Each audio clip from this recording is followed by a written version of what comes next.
이 땅에 살아가는 또 많은 사람들에게 가장 관심이 있는 것은 사실은 물질, 돈의 문제다 하는 것은 참 누구라도 빠져갈 수 없는 그런 문제입니다. 그래서 이 돈, 특히 부라고 하는 것이 어떻게 흘러가는가라고 하는 것은 또 많은 사람들에게 관심의 대상일 수밖에 없습니다. 그래서 최근에 나온 책 가운데도 부의 이동이라고 하는 그런 책이 있기도 합니다. 도대체 부라고 하는 것이, 돈이라고 하는 것이 어떻게 흘러가는 것인가 하는 것을 추적했는데 약 13세기부터 20세기까지 한 800년 동안 전 세계 부의 흐름을 추적한 그런 책이 나오기도 했습니다. 그 책에는 물론 뭐 800년간 전 세계의 어떤 부의 흐름을 세세하게 파악한다는 것은 불가능하지만 그러나 통계상으로 그 작가가 추적을 한 것은 화물의 이동, 물류의 이동이 어디로 어떻게 얼마만큼 이동했는가 하는 것을 자료를 가지고 약 800년 동안 전 세계의 부의 흐름이 어떻게 이동이 되어졌는가, 그런 부의 흐름이 이동되어졌을 때 한 국가는 어떻게 변했는가, 또 한 국가의 백성들은, 국민들은 어떻게 변했는가 하는 그런 것들을 추적한 그런 책입니다. 그래서 부의 흐름이 흘러가게 되어지면 그 나라의 사람들은 또 모방하고 혁신하고 또 우위를 점했다가는 또 쇠퇴하게 되어지는 그런 것들을 반복하더라 하는 그런 것들을 연구한 그런 책이기도 합니다. 그러나 그 부의 이동이라고 하는 것은 사실은 결과를 추적한 것입니다. 결과를 보니까 이 전 세계 화물, 물류의 이동이 이렇게 이동을 했기 때문에 이런 시대에는 이 나라로 많은 부가 흘러 들어갔구나. 또 지금은 어떤 시대, 18세기에는, 19세기에는 또 20세기에는 어느 나라로 가장 많이 부가 흘러 들어갔는가 하는 것을 결과론적으로 추적을 한 것입니다. 그러나 그 책을 통해서 왜 그렇게 부가 이동했는지 그 원인을 설명하는 것은 사실은 아닙니다. 그저 그렇게 이동했다라고 하는 결과를 사실은 추적한 것인데, 요즘 이제 지금 최근 들어와서 또 이제 늘 어쨌든 사람들에게 부의 이동이라고 하는 것에 대해서 관심을 뭐 끌 수가 없는 시대이기 때문에 요즘은 이제 부의 이동이 새롭게 또 이루어지고 있다 하는 그런 이제 이야기들을 많이 하고, 특별히 이제 지금 뭐 4차 산업 시대다, 앞으로 새로운 시대의 부의 이동이 어떻게 이루어질 것인가 하는 데서 가장 큰 흐름이라고 하면, 지금까지 부라고 하는 것은 제조, 생산 공장에서 나왔다는 것입니다.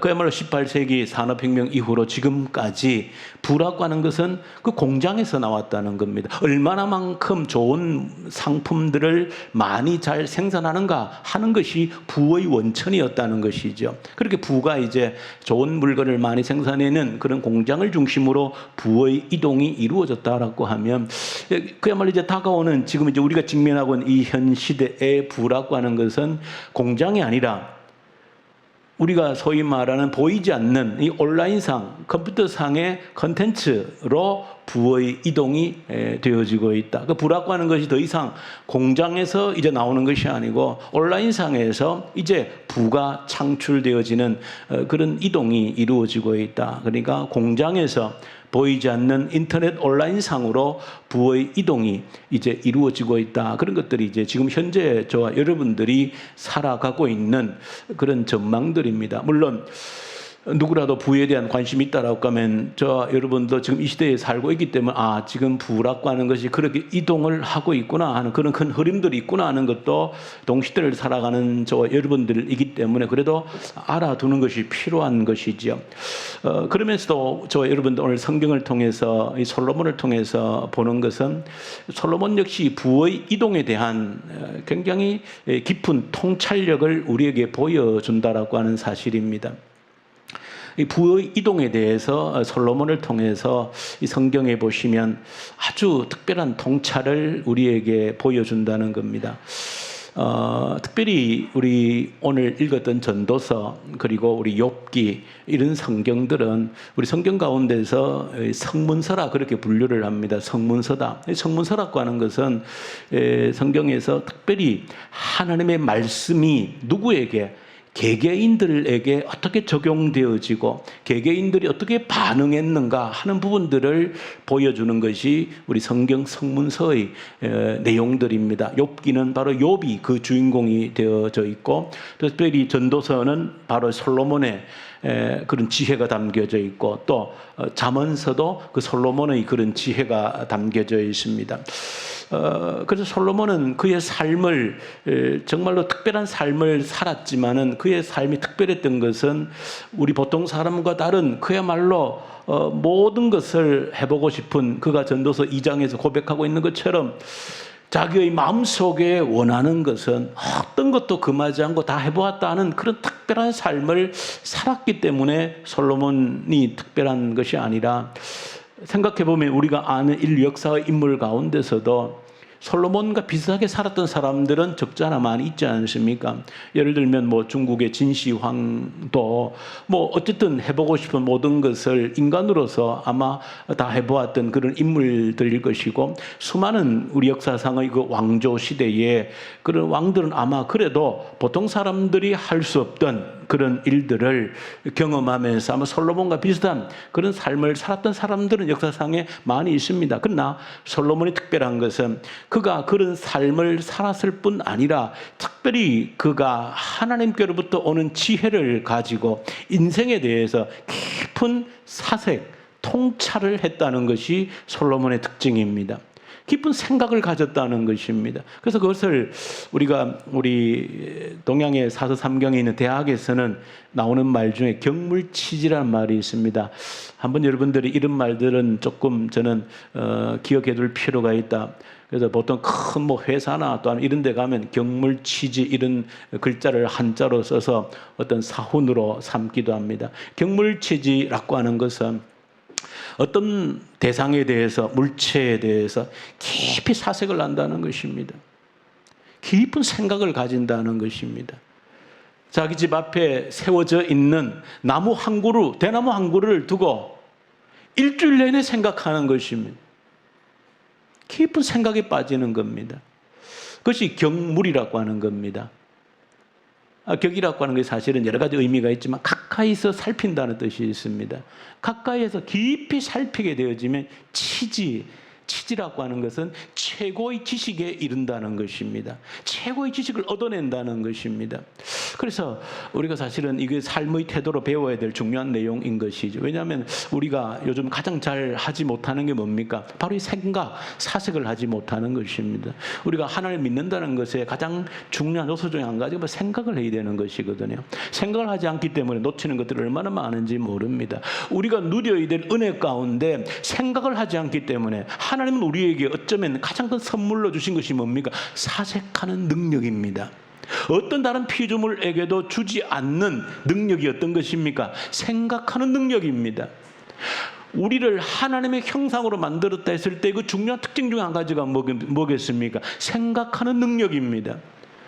사색하는 능력인데, 안타깝게도 하나님이 그런 특별한 생각할 수 있는 능력을 주셨음에도 불구하고 생각하기를 원치 않는 겁니다. 그저 감각적으로 보고 지나가는 것으로 그쳐버리는 겁니다. 깊은 생각을 하지를 않는 겁니다. 그래서 우리 그리스도인들은 하나님이 우리에게 생각할 수 있는 능력을 주셨다. 그래서 로마서 1장 20절에 뭐라 그럽니까? 깊이 생각을 하면, 만물을 생각하면 그 만물은 하나님의 지문이라는 것입니다. 모든 피조 세계가 뭐라는 것입니까? 하나님이 살아계심을 웅변하고 있는 지문이라는 겁니다. 그러므로 이 모든 피조 세계를 생각하면, 정말로 경물하면 반드시 하나님이 보인다는 것입니다. 그것이 성경의 선언입니다. 하나님 우리에게 주신 생각할 수 있는 그 능력을 가지고 피조 세계를 조금만 깊이 생각해 보면 하나님을 뭐할 수 없다, 부인할 수 없다는 것입니다. 그런데 하나님을 생각지 않는 겁니다. 그만큼 생각할 수 있는 능력을 주었는데도 생각하지 않는다는 것이 우리 문제인 것이죠. 그런데 솔로몬은 그런 생각할 수 있는 우리 보편적인 능력에다가 성경에서 밝혀주는 것처럼 솔로몬 하나님께로부터 특별한 무엇을, 지혜를 받은 사람입니다. 그 지혜를 받았고 또 그의 경험이 특별합니다. 많은 사람들은 특별한 경험을 해도 자신의 경험으로 끝내버리는 것이죠. 그러나 솔로몬은 특별한 경험에다가 하나님 주시는 특별한 지혜를 가지고 또 하나님 주신 그런 통찰력을 가지고 그 인생에 대한 깊은 생각을 가졌던 사람이라는 겁니다. 그 전도서의 내용입니다. 저 여러분들이 계속해서 전도서 또 앞으로 잠언서를 묵상할 때에 한 인생이 그 수많은 특별한 경험을 가지고 또 하나님께로부터 오는 특별한 지혜를 가지고 인생에 대한 깊은 통찰을 가지고 우리에게 들려주고 있는 내용이라는 겁니다. 그럼 우리는 간접적으로 솔로몬을 통해서 인생에 대한 수많은 통찰력을 얻어낼 수가 있는 겁니다.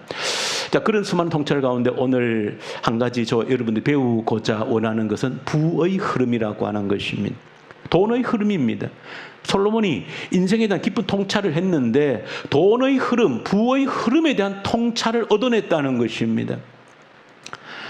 돈이라고 하는 물질이라는 것 제가 누차 말씀드리지만 절대 악한 것이 아닙니다. 왜? 돈, 물질은 하나님이 창조하신 것이기 때문에 그렇습니다. 문제는 물질의 노예가 될 때 그것은 우상이 되어질 위험성이 있다라고 경고를 하는 겁니다. 물질의 노예가 될 때, 물질이 우상화될 때 그것은 양날의 칼이 되어져서 우리를 가장 하나님과 등을 돌리게 하는 원인, 일만악의 뿌리가 된다라고 하는, 인간의 모든 관계를 가장 악하게 만드는 일만악의 뿌리가 되는 게 돈이다.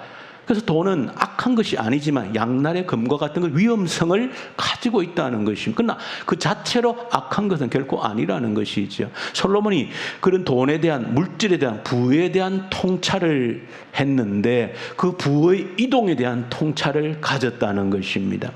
저 여러분들이 이 깊은 통찰, 인생에 대한 통찰을 한 이 솔로몬의 지혜를 여러분들 얻기를 바라는 것이고, 그래서 여러분들, 저는 이 전도서와 잠언서를 보면 솔로몬이 부에 대한 이동에 대한 통찰을 아주 정확하게 보여주고 있습니다. 잠언서도 솔로몬의 기록이고 잠언서의 대부분이 그렇고 전도서도 다 솔로몬의 기록입니다. 그러니까 솔로몬이 통찰입니다.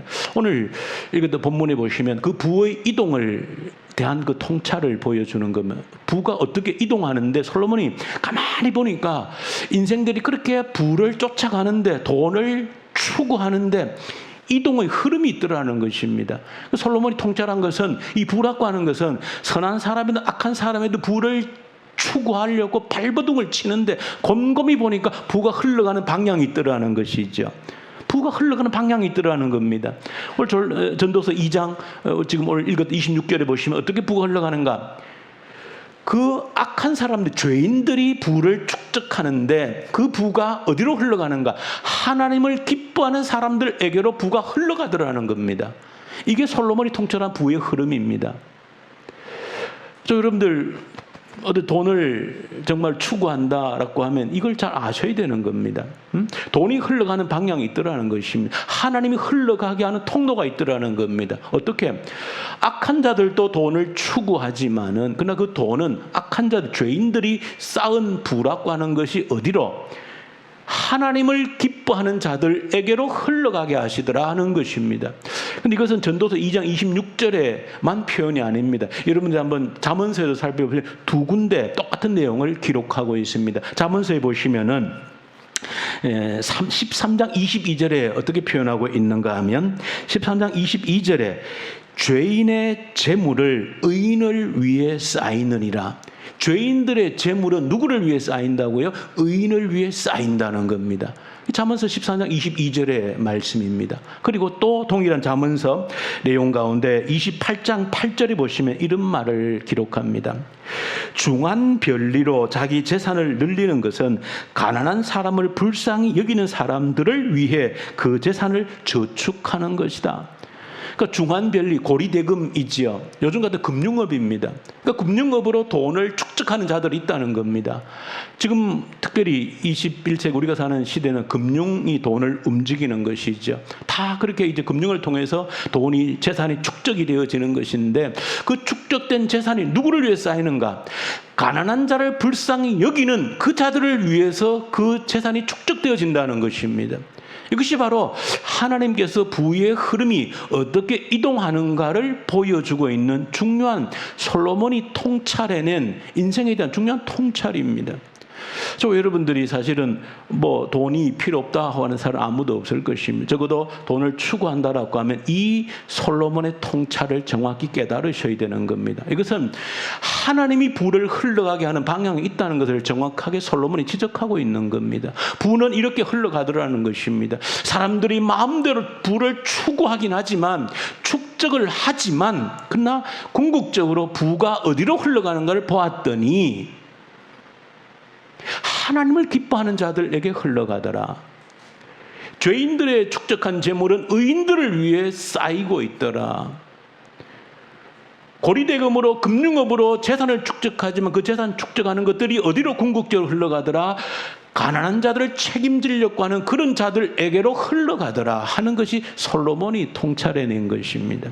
저 여러분들 얼마나 우리에게 필요한 저는 통찰이다 생각합니다. 왜냐하면 수많은 사람들이 우리 그리스도인들도 이 물질의 문제 때문에 어려움을 겪거나 또 참 고난들이 많이 있지 않습니까? 그럴 때 이 성경이 말씀하고 있는 이 내용을 우리 가슴에 새긴다라고 하는 것은 너무나도 중요하다는 사실입니다. 자, 그렇게 이제 우리가 부의 흐름에 대한 솔로몬의 통찰을 여러분이 보셨는데, 그러면 이제 우리의 궁금증이 생기는 것이죠. 도대체 그러면 하나님을 기뻐하는 자에게로 부가 이동한다라고 할 때 누가 하나님을 기뻐하는 자이냐라고 하는 것입니다. 도대체 하나님을 기뻐하는 자가 누구냐라고 하는 것입니다. 하나님은 그런 사람들에게 부를 이동시키겠다라고 하셨는데, 그러면 하나님을 기뻐하는 자가 누구냐라고 하는 것을 여러분들이 질문이 생기는 것이고 거기에 대한 답을 얻으셔야 되는 것인데, 그에 대한 답을 우리가 금주 읽었던 말씀을 통해서 정확히 읽어낼 수가 있는 겁니다. 하나님을 기뻐하는 자가 누구인가? 이것은 역으로 보면 예레미야를 통해서 지금 자기 백성 이스라엘에 대한 심판을 선언하고 있지 않습니까? 계속해서 반복해서 심판을 선언합니다. 그러면 왜 그 백성들이 하나님의 심판을 자초한 것입니까? 우리가 지금 묵상하고 있는 이 주제에 따르면 하나님을 기뻐하는 자가 되지 못했기 때문에 결국은 심판을 자초한 것입니다. 만약 이 백성들이 하나님을 기뻐하는 자들이 되었다라고 하면 심판이 그들에게 임할 리가 없는 것이죠. 하나님이 참고 참으셨는데 결국은 그들이 하나님을 기뻐하는 자가 되지를 못했다는 것입니다. 그래서 심판이 임한다는 겁니다. 예레미야 22장에 보면 왜 이 백성들에게 하나님의 심판이 임했는지를 밝혀주고 있습니다. 정확하게 밝혀주고 있습니다. 너희들에게 하나님의 심판이 임한 것은 하나님이 너희들에게 책임주어진 그 사명을 감당하지 못했기 때문이라는 겁니다. 우리가 구약 성경을 읽으시면 사실은 심판의 원흉이 뭡니까? 가나안 땅에 들어가고부터 심판의 그 원흉은 우상 숭배입니다. 우상 숭배가 사실 심판의 원흉입니다. 자, 그럴 때에 우리는 늘 흔히 지금 21세기에 살면서 그런 생각을 가지는 것이죠. 나는 우상 숭배자가 아니야. 내가 무슨 신상을 만들어 놓고 집에서 절하거나 그렇게 하지를 않아. 그러니까 나는 이 구약 성경 수많은 이 백성들이 지은 범죄에 대해서 나와는 어쩜 무관하다 그런 생각을 가질 수가 있는 겁니다. 그러나 그렇지 않음을 예레미야를 통해서 밝혀줍니다. 우상 숭배라는 것이 최종적으로 너희들의 삶을 통해서 어떻게 나타났는지를 그대로 지적을 해주고 있는 겁니다. 너희들이 우상 숭배를 한 결과가 너희들의 삶을 통해서 어떻게 나타났는지를 구약 성경은 명확하게 보여줍니다. 그러니까 성경을 여러분이 보실 때에 성문서는 개인들이 하나님 말씀이 적용되어졌을 때의 실패와 어떤 성공에 대한 그런 이야기들이 성문서에 기록이 되어져 있다라고 하면, 지금 우리가 흔히 말하는 역사서, 예언서라고 하는 성경들은 그 하나님의 말씀이 어디에 한 민족, 국가 단위로 어떻게 적용되고 실패했고 하는 흔적들을 보여주는 것이 이스라엘 백성들의 역사서고 그 예언서의 내용들 입니다. 그러니까 그 예언서들을 보실 때에 바로 왜 이 백성이 망했는가, 왜 심판을 당했는가라고 할 때 이 민족이, 이 나라가 멸망하고 하나님의 심판을 자초한 것은 우상을 섬겼기 때문인데, 그 우상을 섬겼다는 것이 이 백성들에게 구체적으로 삶 속에서 어떻게 나타났는가를 예레미야 22장에 예레미야가 지적을 하고 있는 겁니다. 그 추상적인 것이 아니라 굉장히 구체적인 것입니다.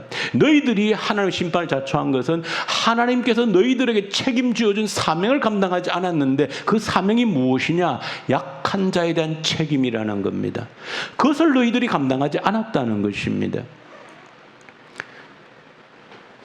성경을 사실은 우리가 이렇게 복잡한 것이 아니다는 것을 저와 여러분이 언제나 명심을 하셔야 됩니다. 왜냐하면 성경은 그냥 성경의 바닷속에 빠져서 도대체 무슨 말인지 모르겠다 헤매면 안 됩니다. 왜? 그래서 항상 예수님께서도 구약성 그 복잡한 말씀을 요약 정리를 잘 해주시는 겁니다. 그래서 그걸 여러분 잊지 않으셔야 됩니다. 어떻게 예수님이 말씀을 요약했습니까? 하나님을 사랑하고 내 이웃을 사랑하는 것이 하나님 말씀의 핵심이라고 요약을 해주신 겁니다. 바울도 많은 이야기를 하고 있지만 그 모든 하나님 말씀의 핵심을 요약을 하는 겁니다. 내 이웃을 내 몸처럼 사랑하는 것이 뭐다? 하나님 말씀의 핵심이라는 겁니다. 그러니까 이 백성들이 멸망한 이유가 어디 있는가라고 할 때 다른 데 있지 않습니다. 내 이웃을 내 몸처럼 책임져 주지 못한 것이 심판의 원인입니다. 그러니까 우상을 숭배했다는 것은 무엇인가? 그 하나님 말씀의 핵심을 지키지 못하도록 하는 원인이 어디에? 우상을 섬기는 데서 출발한다는 겁니다. 우상을 섬기는 데는 그런 정신이 없다는 겁니다. 그런데 하나님 말씀의 핵심이라고 하는 것은 연약한 자들, 함께 사는 자들, 연약한 자들을 책임져 줘야 된다. 그 사명을 너희들이 소홀히 했기 때문에 너희들에게 뭐가 왔다? 심판이 왔다는 것입니다. 그러면서 예레미야는 너희들이 책임져야 될 약한 자는 누구냐? 대표적으로 구약성경 누굽니까? 나그네들, 객입니다. 나그네, 집이 없는 나그네들. 떠돌이 인생을 얘기하는 것이 그 나그네, 그리고 고아들, 그리고 가장 연약한 자의 상징인 과부를 의미합니다. 이런 자들에 대한 책임을 너희들이 다하지 않았다는 것입니다. 이것이 바로 너희들에게 심판이 임한 원인이라는 겁니다. 하나님의 심판이 임한 원인이 바로 여기에 있다는 겁니다. 그러면서 예레미야 22장 21절에 보시면 여호와를 아는 것은 바로 이것이다 그렇게 얘기합니다. 여호와를 아는 것이 바로 이것인데 너희들이 여호와를 안다. 너희들이 여호와를 알아야 될 그 내용이 뭐냐라고 할 때 그런 가난한 자들을 책임져 주었을 때 그 책임져 준 자들을 형통케 하시는 것을 하는 분이 하나님이심을 아는 것이라 그렇게 했습니다. 무슨 말입니까? 그 가난한 자들을 책임져 줄 때 그 책임져 주는 그 자들을 하나님이 형통케 하신다. 하나님은 그런 분이시다. 그걸 아는 것이 우리가 여호와를 아는 것이다. 그렇게 예레미야가 이야기한 겁니다. 그러니까 너희들이 심판을 자초한 것은 결론적으로 뭐라는 얘기입니까? 여호와를 몰랐다는 것입니다. 너희들이 섬기는 여호와 하나님이 어떤 분인지를 몰랐다는 겁니다. 너희들이 섬기는 여호와 하나님은 그저 하늘에서 불덩이를 내리는 기적을 일으키는 분이 아니고 너희들이 섬기는 너희들이 알아야 될 여호와는 어떤 여호와냐? 가난한 자들을, 약한 자들을 책임져 주는 그런 자들을 형통케 하시는 분이 너희들이 섬기는 여호와 하나님이라는 겁니다. 그런 하나님을 아는 것이 여호와를 아는 것이다. 그렇게 이야기를 하고 있는 겁니다. 그러니까 예레미야를 통해서 우리에게 보여주는 것은 하나님을 기뻐하는 자는 결국은 하나님 말씀을 순종하는 자가 하나님을 기뻐하는 자인 것이죠. 그럴 때에 하나님 말을 순종한다라고 하는 것은 우리에게 구체적으로 어떻게 들어오는 겁니까? 우리에게 있는 연약한 자들을 책임져 주는 것입니다. 연약한 자들을 책임져 주는 것입니다. 이것이 바로 하나님의 뜻이고 하나님 말씀에 순종하는 가장 중요한 내용이라는 것입니다. 이것이 바로 예수님이 요약한 그대로 내 이웃을 내 몸처럼 사랑하고 섬기는 일이라고 하는 것입니다. 그 하나님은 바로 그 내용을 말씀하고 있는 겁니다. 이런 사람들에게 이렇게 하나님을 기뻐하는 자들에게 이렇게 하나님 말 순종하는 자들에게로 하나님의 부가 돈의 흐름을 만들겠다라고 하는 것이 솔로몬이 통찰한 내용이라는 겁니다. 그래서 잠언서 13장 22절에 뭐라고 그랬습니까? 죄인들의 재물은 의인을 위해 축적하는 것이고 고리대금으로 돈을 벌지만은 누구를 위해서? 가난한 자들을 책임져주는 그들에게 부가 흘러간다라고 지금 잠언서 28장 22절에 말씀하고 있는 바로 그 내용인 겁니다. 가난한 자들을 책임져주는 그 사람에게 부가 흘러간다는 것이죠. 그 솔로몬이 통찰해낸 내용이 바로 그 내용입니다. 부가 어디로 흘러가느냐라고 하는 것입니다. 연약한 자들을 책임져주는 곳으로 부가 흘러간다는 것입니다. 그럴 때 저와 여러분들 여기서 이제 연약한 자라고 할 때 우리는 사실 한 단계 더 들어가야 되는 것이죠. 연약한 자가 누구냐? 물론 경제적 약자가 연약한 자입니다. 우리가 흔히 이런 말을 하지 않습니까? 고기를, 생선을 주는 것보다 뭐를 가르치라고 그랬습니까? 생선 잡는 법을 가르치는 것이 진정으로 그들을 돕는 것이다. 그렇게 우리가 흔히 얘기를 하지 않습니까? 우리가 경제적 약자로만 보고 도와줘야지. 물론 도와줘야 됩니다. 배고픈 자. 그러나 그것만을 하는 것은 늘 생선 한 마리를 던져주는 것과 차이가 없는 겁니다. 궁극적으로 그들을 도와주는 것은 무엇입니까? 생선을 잡는 법을 가르쳐줘야 되는 것입니다. 그럴 때 궁극적으로 그들을 섬기는 제대로 된 방법이 되어지는 것이죠. 매일 생선만 던져주면 그들을 오히려 노예로 만들어버리는 겁니다. 제대로 그들을 돕는 것이 아닌 것이죠. 그러므로 진정으로 약한 자를 우리가 책임져 준다라고 하는 것은 그 경제적인 의미를 뛰어넘어서 영적으로 책임져 줘야 된다는 것을 의미하고 있는 겁니다. 영적으로 책임져 줘야 된다는 것입니다. 영적으로 그들을 책임져 줄 때에 그들이 영적으로 풍요로워지면 자동적으로 스스로 경제적인 물질적인 부분을 해결해 나가는 것을 보게 되어지는 겁니다. 그러니까 우리가 하나님이 누구에게로 부를 이동시키는가라고 할 때에 약한 자들, 경제적으로 빈약한 자들을 책임져 주는 자들인데 한 단계 넘어가면 영적으로 어둠 가운데 있는 자들을 책임져 주는 자들에게로 하나님이 부를 이동시키겠다라고 하는 그 원칙이 있다는 것을 솔로몬이 발견했다는 것입니다. 저 여러분들이 물질 세계에 살아가면서 돈이 늘 흘러가는 세계 속에 살아가면서 그리스도인으로서 이 솔로몬의 통찰이 너무 중요한 겁니다. 하나님 도대체 돈을 어떻게 흘러가게 하시는가? 하나님 물질과 상관이 없는 분이 아닙니다. 솔로몬이 뭐라 통찰한 겁니까? 하나님이 물질을 흘러보낸다라고 하고 있는 겁니다. 하나님 물질의 주인이라고 말씀을 하고 있는 겁니다. 그 주인 대신 하나님께서 분명히 어디로부터 어디에게로 흘러보낸다는 것입니다. 그런데 누구에게로? 하나님을 기뻐하는 자에게로. 하나님을 기쁘게 하는 자라고 하는 것은 연약한 자들을 책임져 주는 자라고 하는 것입니다. 이거는 경제적인 약자 정도를 뛰어넘어서 영적인 약자들에게, 영적인 어둠에 갇혀 있는 자들에게 그 책임을 다하겠다라고 하는 그런 비전을 가진 자들에게 하나님께서 물질을, 돈을 흘러가게 하겠다라고 하는 그 원칙이 있다는 것입니다. 이런 것들은 우리가 역사적으로도 늘 증명이 된 사실입니다. 고대 역사를 보지 않더라도 우리 근대 역사가 정확하게 어쨌든 통계적으로 늘 보여주고 있는 사실 아닙니까? 근데 흔히 말하는 18세기 산업혁명부터 지금까지 적어도 한 250년 정도 어간의 역사 가운데 그건 정확합니다. 우리가 어쨌든 세계 역사를 배우면 당연히 18세기 산업혁명을 통하여서 지금까지 어떻게 부가 이동했는가라고 하는 것은 누구라도 이견을 달지 않죠. 왜? 18세기부터 19세기까지 100년 어간에 세계의 부를 주도한 나라는 영국입니다. 그건 틀림없는 사실인 것이죠. 영국이 세계 부를 주도한 겁니다. 부가 그리고 흘러 들어간 겁니다. 왜? 그들이 책임을 진 부분이 있기 때문에, 세계의 영적인 어둠을 책임져 준 부분들이 있기 때문에 그렇습니다. 그들을 영국이 그래도 100년 동안 가장 많은 세계 선교사를 보낸 건 사실입니다. 통계적으로 사실인 겁니다. 세계에 가장 많은 선교사를 그 100년 동안에 보낸 나라가 영국입니다. 그 덕을 우리나라도 본 것이고요.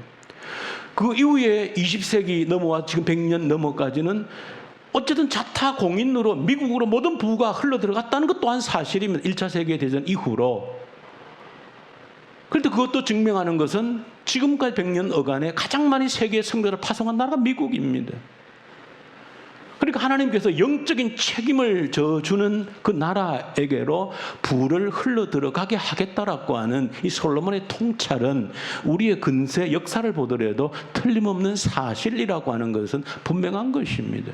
이 영적 책임을 가지지 않는 나라에 하나님이 불을 흘러 들어가게 하지 않는다는 것입니다. 저는 이 원칙이 앞으로 도래할 우리의 미래에도 주님 오실 때까지 정확히 일치한 원칙임을 믿습니다. 왜? 성경 그대로 적용이 되어지니까요. 이러한 것들이 국가에게뿐 아니라 우리 개인에게도 똑같이 적용된다는 사실을 여러분들이 아셔야 되는 것이죠. 똑같이 적용되어진다는 것입니다. 여러분들이 책임을 지겠다라고 할 때에, 배고픈 자들 내가 책임지겠다라고 할 때에, 영적인 책임을 우리가 지겠다라고 할 때에 하나님은 그런 길을 열어주신다는 것이죠. 오늘 특별히 광복절이지 않습니까? 광복은 글자 뜻은 빛을 찾았다는 것이죠. 빛을 찾았다는 것입니다.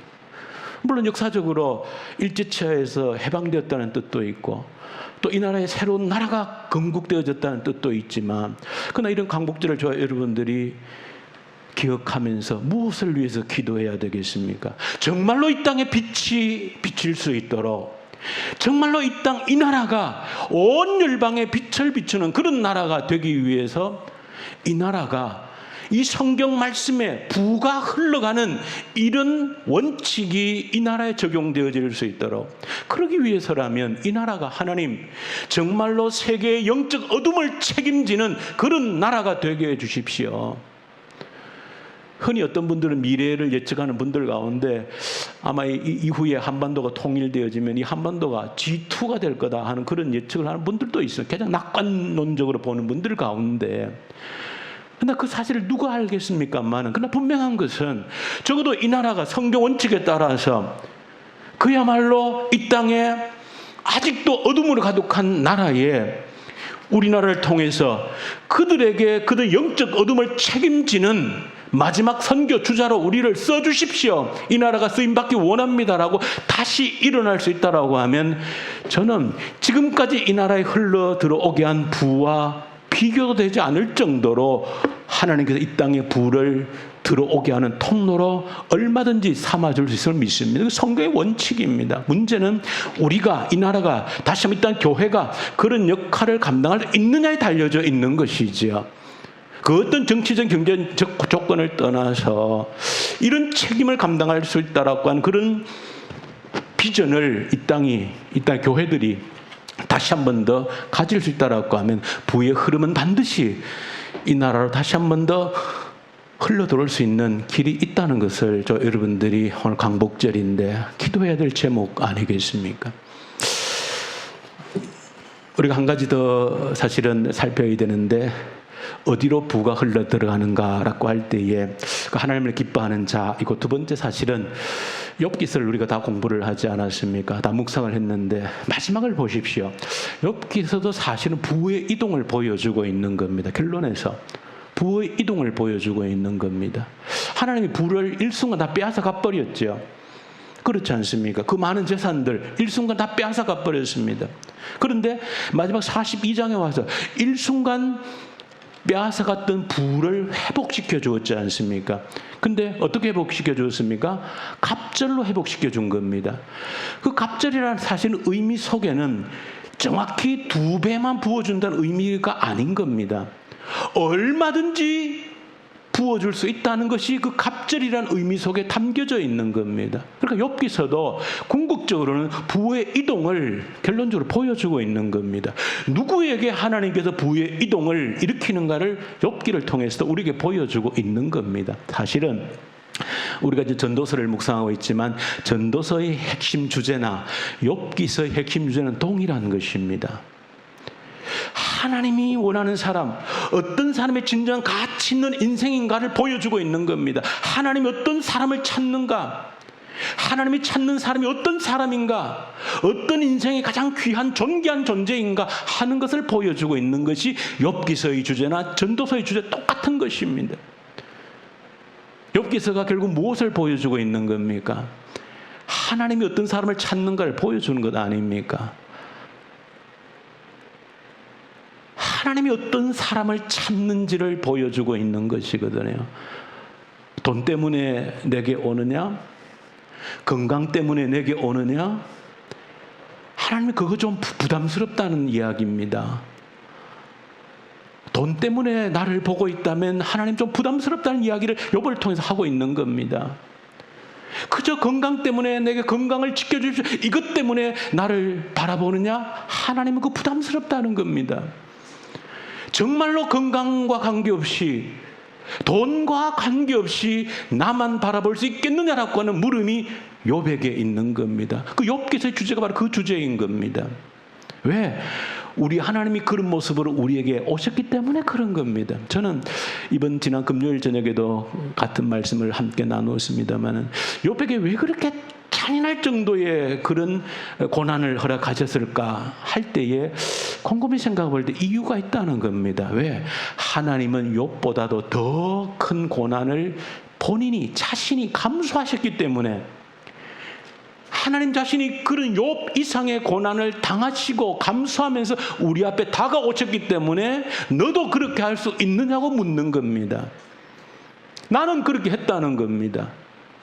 모든 것을 버렸다는 겁니다. 재산, 너 이 땅에 있는 그런 재산 정도가 아니고 하늘의 영광을 버렸다는 겁니다. 나는 다 버리고 내 목숨까지 내어놓았다는 겁니다. 그렇게 해서 나는 너 앞에 섰다는 겁니다. 너도 그렇게 설 수 있겠느냐를 묻는 겁니다. 예수님께서 사탄의 그 세 가지 시험 잘 알지 않습니까? 떡이 돌이 되게 하고, 그 성전 꼭대기에서 뛰어내리고 내게 절하면 만국의 영광을 주겠다 할 때 예수님이 거절한 이유가 다른 데 있지 않습니다. 하나님이 찾는 사람이 어떤 사람인 것을 보여주고자 하는 겁니다. 떡이 없어도, 기적이 없어도, 권세 명예가 없어도 너 날 따를 수 있겠느냐를 묻는 것입니다. 하나님은 그런 자를 찾으러 왔지, 떡 때문에, 기적 때문에, 권세 때문에 따르는, 하나님을 원하는 그런 자를 찾으러 온 것이 아니다라고 하는 것을 그 예수님의 시험을 통해서 보여주고 있는 겁니다. 욥을 통해서, 전도서를 통해서. 그리고 전도서가 핵심이 뭡니까? 어떤 사람이 진정한 하나님의 사람이냐를 보여주고 있는 것이고, 마지막에 우리 인생 가운데 헛되지 않는 인생이 되려면 무엇을 해야 되는 걸 보여주고 있는 겁니다. 아무것도 관계없이, 그 어떤 재물이나 건강이나 명예 이런 것 상관없이 하나님만을 추구할 수 있는, 하나님만을 구할 수 있는 그런 사람을 찾는다는 겁니다.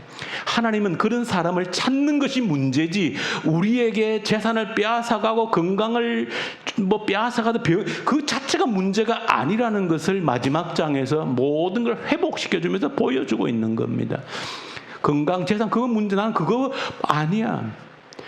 너희의 그 마음만 확인되어지면 재산이라고 하는 것, 돈이라고 하는 것은, 건강이라고 하는 것은 일순간 내가 수십 배로도 부어질 수 있어 라는 결론이 욥기서의 결론인 겁니다. 하나님께서 누구에게 부를 흘러 들어가게 하시는가, 어떤 사람을 찾는가 하는 것을 욥기서가, 또 전도서가 우리에게 보여주고 있는 내용입니다. 저 여러분들, 물질의 은사를 원한다라고 하면 이 하나님의 물질의 법칙을 정확하게 깨우쳐야 됩니다. 부의 이동이 어디로서 어디로 움직이는지를 정확하게 볼 수 있는, 하나님이 찾는 사람이 어떤 사람인지를, 어떤 사람을 하나님이 원하시고 그 사람에게 부를, 건강을 회복시키는 하나님의, 그건 아무것도 아니라고 하는 그 하나님의 마음을 이 욥기서 또 전도서를 함께 묵상하면서 깨달아갈 수 있는 또 저와 여러분들 되기를 간절히 소망합니다.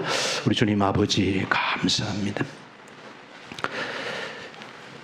부가 흘러가는 방향을 보게 하시고 하나님이 누구를 찾는지를 보게 해 주옵소서. 예수님 이름으로 기도 올려드립니다.